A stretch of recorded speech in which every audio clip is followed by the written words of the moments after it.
Hey everybody, welcome back. We're going to do Datus proper's Coch-y-Bondhu.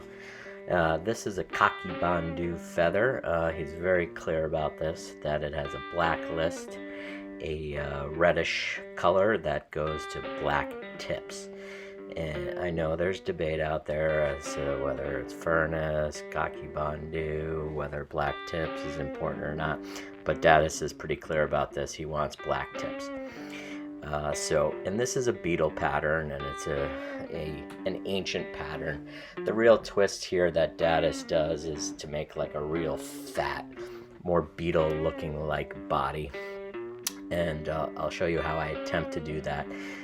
In his book, What the Trout Said, he talks about using a size 16, which is definitely much more appropriate. But for video purposes, I'm using a little bit of a bigger hook just so we can see a little bit more what's going on. And he talks about doing black thread and twisting the herl on. He says he uses 3 herl strands. I'm going to use 2. And I just make a dubbing loop here. It's easier for me to twist the herl around that dubbing loop. You could also just leave a super long tag. You could do it around the thread on the bobbin holder. Up to you. So I'm using 2 herls here only. These are kind of big bushy herls. So I think you use your judgment there whether you need 2 or 3 to do it. And so I'm just twisting it around the thread there.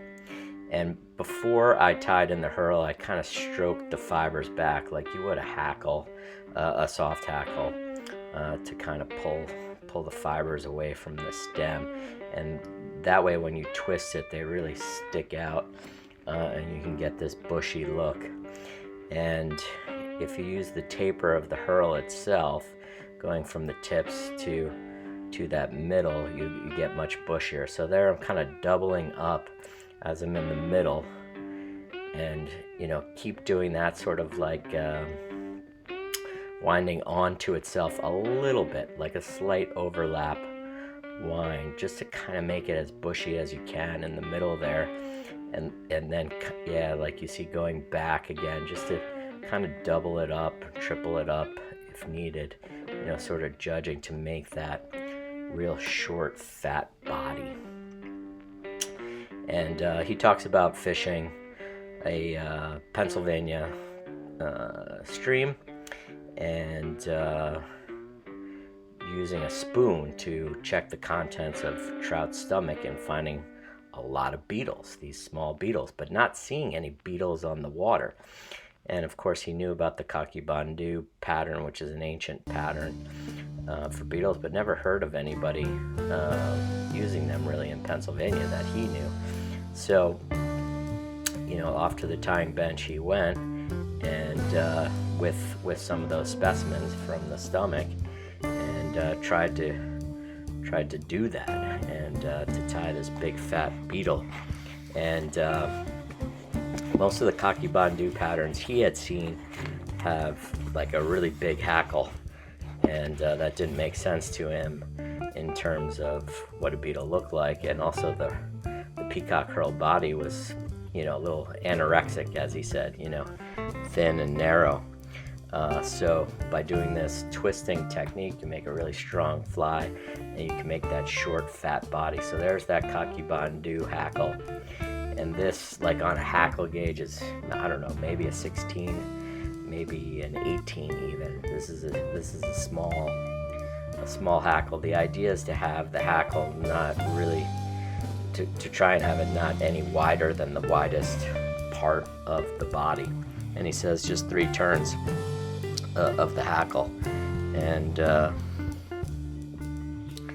he said a funny thing that looks like a fat lady in a miniskirt is the idea. I don't know, that's probably not PC these days, but there you go. That's kind of a literary image there that gives you the point of the look of the fly. And so that's 3 wraps there of that Coch-y-Bondhu hackle.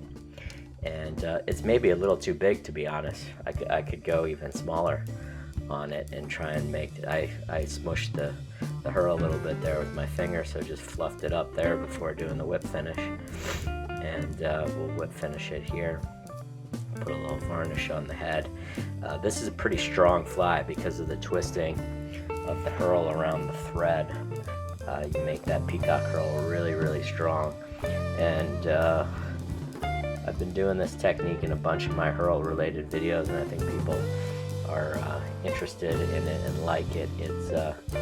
It's an old, well, the idea of twisting around the thread is a very old one. Using a dubbing loop to get that twisted thread, you know, with modern very thin threads is equivalent to like just using silk.